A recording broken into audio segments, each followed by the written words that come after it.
आणि सगळ्यात महत्वाचं म्हणलं तर मुलांची काळजी घ्या. जर भारत देश आपल्याला सक्षम करायचा असेल तर आत्ताची पिढी आपली भक्कम असली पाहिजे. आत्ताची पिढी भक्कम करायची असेल तर खरोखर मम्मीला विनंती करेन की आई बनावं. आजही माझी आई जिवंत आहे. आजही मी जेव्हा जातो तिच्याकडे तर भाकरीसाठी एवढा मोठा गोळा घेते भाकरी करायला. माझं पोरगही आलंय म्हणत्या 2 भाकरी खाऊन जाणार, एवढा एवढा मोठा गोळा असतोय. आताची मम्मी जर बघितलं पेढ्या एवढा गोळा घेते, त्यातनं पप्पा आली पलीकडे दिसतोय, असली भाकरी करते. आणि ती पण गॅसवर. आमची आई अजून चुलीवर जेवण करते, सुट्टी देत नाही. हा, तिला ते त्याच्याशिवाय जमतच नाही म्हणते. खाली बसून आणि असं ती भाकरी असं धरून असं ठाक ठाक ठाक ठाक बडवत्या. असं वाटतंय कोणतरी जमीन करायला लागलंय वाटतंय. ठाक ठाक ठाक परत अवदाणी. आणि दादा तव्यात भाकरी मावत नाही एवढी मोठी भाकरी असते. मम्मीची भाकरी एवढीच पुरी एवढी. तर विनंती आहे, आत्ताच्या मुलांची काळजी घ्या. आत्ताच्या मुलांसाठी मी एक गोष्ट सांगेन तुम्हाला. कसं असतंय माहितीये का, 1 ते 5 1 ते 5 ह्या वयात मुलांना आपल्या आई वडिलांची खूप गरज असते. बघा की 5 वर्षाच्या आतली मुलं आपल्या आईला सोडून कुठं जात नाहीत. जातात का कुठं? काही असू दे, सारखं प्रत्येक गोष्टीला आई पाहिजे असते, बाबा पाहिजे असतोय. आणि खरंच आहे हो, कितीही तुमच्याकडे तुम्ही पैसा कमवा. मी तुम्हाला एक उदाहरण सांगेन. एक उदाहरण सांगतो बघा. महाभारतातलं आहे. महाभारतातलं जेव्हा ते पांडव परत येत असतात त्यावेळेस त्यांना येताना भीम असतो. ते भीमाला एक असा महल दिसतोय. तो महल बघितल्यानंतर भीम म्हणतोय की मला असा महल बांधायचा आता परत गेल्यानंतर, मला तो बघून यायचा आहे. मोठ्या बाबाची आज्ञा घेतोय, ते बघायला जातोय. बघायला गेल्यानंतर दारात, महालाच्या दारात शनी महाराज उभारलेले असतात, शनिदेव. ते म्हणतात काय काय काम आहे, तर मला महाल बघायचा आहे. ठीक आहे म्हणते, एक कोपरा बघून ये. तिथे एक म्हणते प्रश्न आहे. तिथे एक प्रश्न आहे, त्या प्रश्नाचं उत्तर दिलंस तर सगळा महाल तुला बघायला देणार. आणि नाही जमलं तर मग मात्र तुला तुरुंगात टाकणार म्हणते, आत तुला जेर बंद करणार. ठीक आहे म्हणते, जातोय भीम आपला, जातोय बघतोय. तर तिथं कसं असतंय माहितीये का, 2 मोठी भांडी असतात आणि एक छोटं भांडं असतंय. त्या छोट्या भांड्यातलं पाणी ह्या मोठ्या 2 भांड्यांमध्ये भरलं की ती 2 मोठी भांडी भरतात. वतलं की काय होतंय, छोट्या भांड्यातलं पाणी 2 मोठ्या भांड्यांमध्ये वतलं तर ती 2 मोठी भांडी भरतात. पण 2 मोठ्या भांड्यातलं पाणी त्या छोट्या भांड्यात वतलं तर त्यातलं पाणी भरत नाही. ते छोटं भांड भरत नाही. भीम बाहेर येतोय, म्हणते बोल काय झालं, त्याचं उत्तर सांग. काय अर्थ काय समजलं नाही म्हणते, त्याचं काय उत्तर काय समजलं नाही. मग शेवटी काय होते, त्याला आत टाकल्यानंतर युधिष्ठिर येतात. युधिष्ठिर म्हणतात काय झालं, माझ्या भावाला का आत घातले, तर त्याला उत्तर आलं नाही.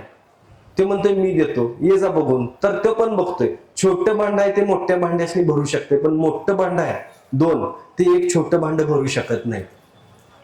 तेव्हा युधिष्ठिर म्हणतात की हे कलियुगामध्ये जात आहे, हे कलियुगामध्ये. ते म्हणते सांग उत्तर. तर म्हणतंय बाप किती गरीब असला तर 2 मुलांचं पोट भरू शकतोय, पण 2 मुलं किती श्रीमंत होऊन देत आपल्या वडिलांचं पोट कधी भरू शकत नाहीत. ही सत्यता आहे कलियुगातली. नाही, खरं आहे ही गोष्ट. किती श्रीमंत होऊन देत बघा, मुलं किती मोठी होऊ देत आपल्या वडिलांचं पोट भरू शकत नाहीत. ही सत्यता आहे. आई वडिलांचं पोट भरू शकत नाही. शनी महाराज म्हणतात ठीक आहे, काढलं बाहेर त्याला. तर अशी परिस्थिती आहे. त्याच पद्धतीने 1 ते 5 या वयामध्ये मुलांना आपल्या आई वडिलांची खूप गरज असते. 6 ते 10, 5 ते 10 या वयामध्ये काय वाटते मुलांना, आपल्या पप्पाला सगळं येते, आपल्या आईला सगळं. हिरोनी हिरोईनच असतात. 10 वर्षापर्यंत बघा की आमचं बाबा होय असलं आहे, आमच्या बाबाला हे येतंय ते येतंय. कारण त्यानं बघितलं नसते, पप्पा गाडी चालवतात, 4 व्हीलर चालवतात, शेतात काम करतात, मम्मीशी प्रेमानं राहतात, सगळ्या गोष्टी बघितलेल्या असतात. आमच्या पप्पासारखा पप्पा नाही असं वाटत असते त्याला 10 वर्षापर्यंत. 11 वर्षापासून 10 ते 15 वयापर्यंत हळूहळू मम्मीनी पप्पा जरा त्याला नकोशे वाटायला लागतात. 10 ते 15 बघा की 12-13 वर्षाच्या 14 वर्षाच्या पोराला तुम्ही काम सांगा की स्वतःच्या, काय म्हणताय, जा तुझं काय मस्त बघ असलं, मी नाही करणार, जा मी नाही जाणार, मी नाही करणार, चालू होतंय का नाही. बघा की 10 ते 15 या वयात असंच असतं, ऐकत नाहीत पोरं. बघा आपलंच खरं म्हणायला लागतात. 15 ते 20 या वयात पप्पाची सुद्धा किंमत ठेवत नाही. तुम्ही जर म्हणला चल रे तुला एक शर्ट घेऊन देतो, नको नको पैसे द्या माझं मी आणतो, ते तुमच्या जमान्यातलं तुम्ही देताय जुने शर्ट घेऊन तसले, आपल्याला तसलं चालत नाही. ते मित्राबरोबर जायला त्याला आवडतंय, मैत्रिणी बरोबर जायला आवडते 15 ते 20 वयात, पण तुमच्या बरोबर जायला त्याला नको वाटतंय. मुलींचंही असंच असते. मुली तर अजिबात 10 ते 15 वयातली मुली ऐकत नाही. सारखं नुसतं असं पाय आपटं जाणं असंच असते. तसंच आहे, करतो की अभ्यास करतात, जर दम खा, हे चालू असतंय मुलींचं, ऐकत नाही. 15 ते 20 वयामध्ये तरी मुली काही सांगायलाच नको मम्मीला, मम्मी जरा तू गप बस, कळतंय मला, सगळं माहिती आहे मला, ऐकत म्हणून नाहीत बघा. आणि 20 ते 25 वयात काय सांगायचं, नुसता हे गडी लग्नाच्याच नादात असते.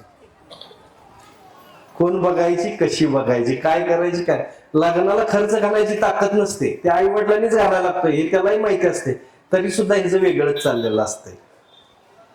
आणि 25 ते 30 वयात जेव्हा त्याला मुलं होतात, त्यावेळेस त्याला जेव्हा मुलांची काळजी घ्यायला लागते, त्यावेळेस हळूहळू कळायला लागते की आपल्या आईनं पण आपली अशीच काळजी घेतली असेल. मुलींना पण कळायला लागते की आपल्या आईनं अशी काळजी घेतली असेल.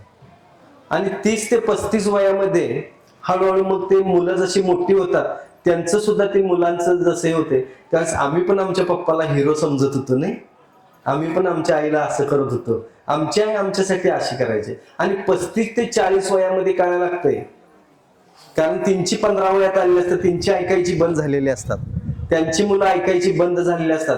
त्यावेळेस ह्याला समजायला लागतंय की माझी आई भले गरिबीत असू दे, पण गरिबीत असताना सुद्धा बिचारीनं मला कधी असं नाव ठेवलं नाही, वाईट म्हणली नाही. गरिबीतून माझ्या आईनं मला सांभाळलं. माझ्या वडिलांनी मला स्वतः फाटकी बन्यानं घातलीत, स्वतः फाटकी कपडे घातलीत, पण मला मात्र कॉलेजला जाताना चांगली कपडे घेऊन दिलीत. मला माझ्यासाठी चांगला विचार केला माझ्या आईनं आणि माझ्या वडिलांनी.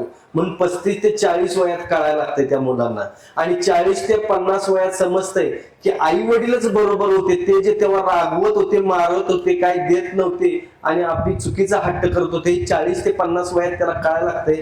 पण त्यावेळेस दुर्दैवाची गोष्ट अशी असते की त्यावेळेस त्याचे आई वडील त्याच्या सोबत नसतात. त्यावेळेस आई वडील ही दुनिया सोडून गेलेली असतात, वेळ निघून गेलेली असते. आणि वेळ निघून गेल्यानंतर मुलांना कळतंय की आमचे आई वडील खरंच चांगले होते. आणि मग फोटोच्या पुढे बसून रडायला चालू करतात. आणि मग घर बांधलं की म्हणतात आज आई पाहिजे होती, आज पप्पा पाहिजे होते, हे बघायला म्हणतात की नाही. पाहुणे रावळी त्यात आणि येतात बघा असं मीठ टाकायला त्याच्यावरती, काय आज तुझी आई पाहिजे होती रे घर बघायला म्हणतात.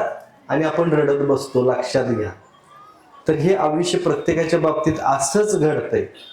म्हणून विनंती करतो की मुलांना जर तुम्हाला चांगलं बनवायचं असेल, आत्ताच तुम्ही समर कॅम्पला घालणारे लोक खूप आहेत बघा. घरात त्रास देते म्हणून जा समर कॅम्पला, कुठल्या तरी कोर्सला घालायचं, कशाला तरी घालायचं. मी पाया पडून सांगतो तुम्हाला, तुमचं मूल हुशार होईल, त्याला सगळं येईल, पण त्याची तब्येतच चांगली नाही राहिली तर. सगळ्यात महत्वाचं आहे त्याचं हेल्थ चांगलं राहणं, तब्येत चांगली राहिली पाहिजे. आत्ताची मुलं लई मेंगळट आहेत, काय सांगायचं तुम्हाला. आत्ताची मुलं म्हणजे तुम्हाला स्पष्ट सांगू का, मी जेवढा व्यायाम करतोय तेवढं माझं पोरगं व्यायाम करत नाही.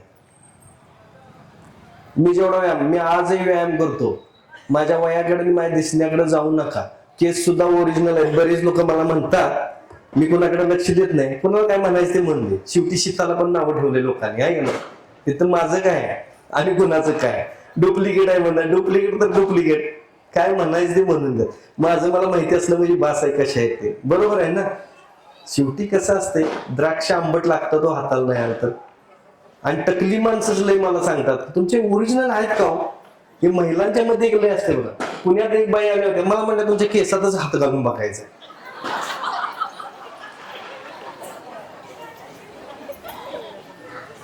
आता कसं मी म्हणणार, हा ठीक आहे बाई बघ. मी म्हणलं ओरिजिनल आहे बघा, उपटून दाखवतो बघा. म्हणलं असं करून दाखवलं, नाही मला स्वतःच हात घालायचा. काय सांगू. तर असं चला, तर मुलांच्यासाठी सांगतो की कुठंतरी कोर्सला घालण्यापेक्षा, कुठल्या तरी ह्याला घालण्यापेक्षा, कशाला समर कॅम्पला घालण्यापेक्षा सगळ्यात साधा सोपा मार्ग सांगतो. तोडकर संजीवनीने या वर्षीपासून एक वेगळा उपक्रम राबवलाय, तो म्हणजे हेल्थ कॅम्पचा. मुलांच्या हेल्थसाठी बरेच पालक माझ्याकडे, आई वडील बरेच माझ्याकडे येतात आणि मला म्हणतात की पोरग शाळेत बघा काय बाकीची पोरं कसली हुशार आहेत नाही आमच्याला काही जमतच नाही, जरा तिची मेमरी वाढायसाठी काहीतरी द्या. औषधं घ्यायला येतात माझ्याकडे, मी पाया पडून सांगतो, बुद्धी वाढण्यासाठी औषधं घेऊ नका, खरंच घेऊ नका. तुमच्या मुलाचं टॅलेंट तुम्हाला ओळखता आलं पाहिजे तर ते बघा. बरीच मुलं येतात जी मुलं म्हणजे कमजोर आहेत. बऱ्याच मुलांचं खाण्यापिण्याचे फार लाड चाललेले असतात, कोल्हापुरी भाषेत सांगायला नाटकं चाललेली असतात. हे आवडत नाही, ते आवडत नाही, हे खात नाही, ते खात नाही, त्यामुळे तब्येत होत नाही. बऱ्याच मुलांना उष्णतेचा त्रास असतो, बऱ्याच मुलांना पित्ताचा त्रास असतो, लक्षात येत नाही आपल्या. तर ह्या सगळ्यांवरती उपचार करणे, ह्या सगळ्यावरती तुम्हाला त्या गोष्टीतून महत्व त्यांचं जाणून घेणं, अशा पद्धतीचा एक वेगळ्या पद्धतीचा उपक्रम तोडकर संजीवनी राबवते. हल्ली मुलांच्या मध्ये विकृती सुद्धा खूप वाढलेली आहे. मोबाईलच बघत बसणे, कुठेतरी कोपऱ्यात जाऊन कुठेतरी एखाद्या खोलीत जातात बघा आणि तिकडेच मोबाईल बघत बसतात, कळत पण नाही आपल्याला कुठे बसल्यात. आवाज कमी करून हळूच तेवढं बघत बसतात. काय काय मुलं अंथरुणात घुसून मोबाईल बघत बसतात, अशी समजत पण नाही आपल्याला, कळत नाही कधी मोबाईल आपला घेऊन गेलेले असतात. ते पासवर्ड तुम्ही विसराल खरं ती विसरत नाही. काही करा